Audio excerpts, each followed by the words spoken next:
One of the wonderful things that Rose said to me as we met recently to get ready for this evening was, why don't you take a few minutes and talk about Women Empowered?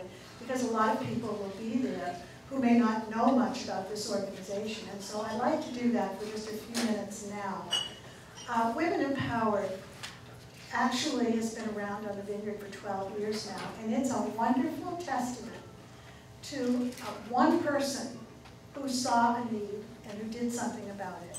12 years ago, a retired special education teacher who originally was from Iowa and who married a Vineyard man came here, and she noticed as she interacted with people on the Vineyard that many of the people she met who were struggling weren't getting the help that they needed. And they weren't struggling medically.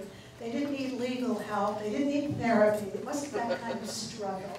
It was the kind of struggle that happens to all of us when we run into a complication in life.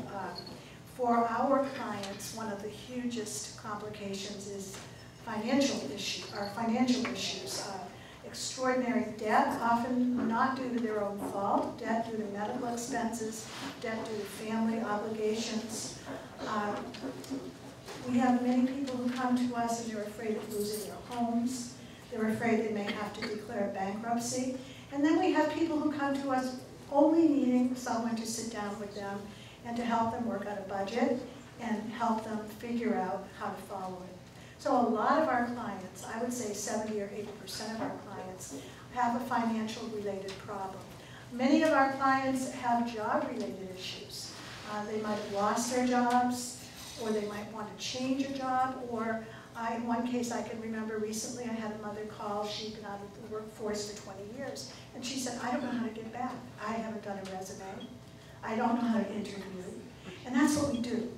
We take whatever problem comes to us, and we work with the person to help solve that problem, but we don't solve it for them. This is an organization that empowers people to solve their own problems. And those are some examples of the problems we solve.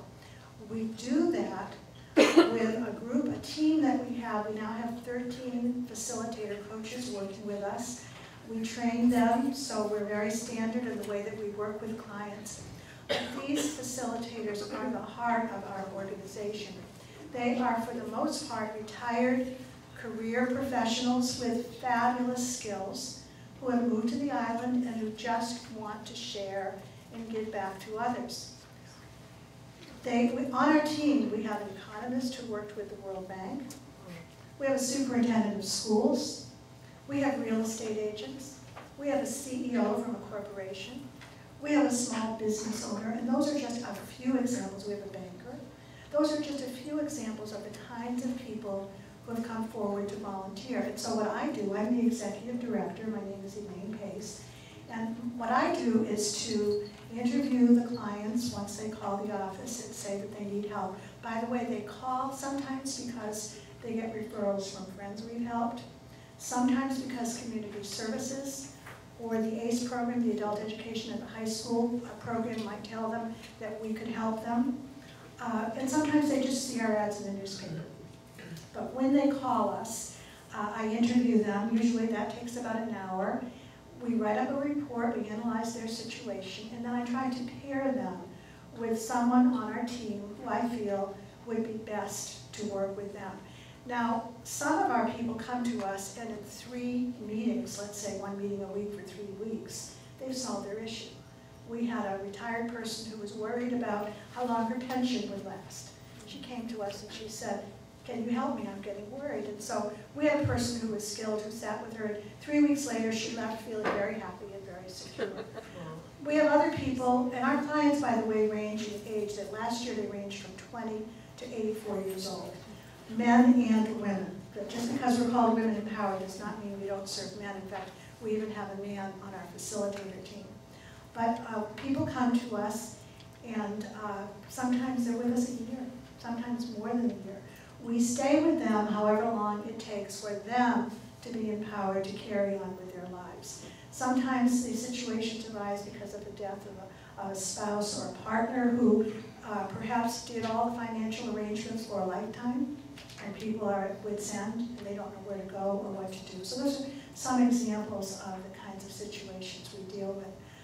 One very unique aspect of Women Empowered is that we do not screen clients, we don't screen anyone out, we don't look at income, and we don't charge a penny. Everything we do is free of charge. And so we really depend on our donor drives, we depend on our pledges, and we depend on your support in evenings like this. Now, I could talk all night about what we do and about our clients, but I wanted to make plenty of time for Rose. But let me end by saying that on the table at the back, the table that you came in to see at registration, we'll have some materials about some of what Rose is going to talk about tonight, and we'll also have brochures, just a flyer about Women Empowered. Please take it, just read it, and give it to a friend. You know, you may have someone in your circle of friends or your family who could use our help. Pass it on to someone else.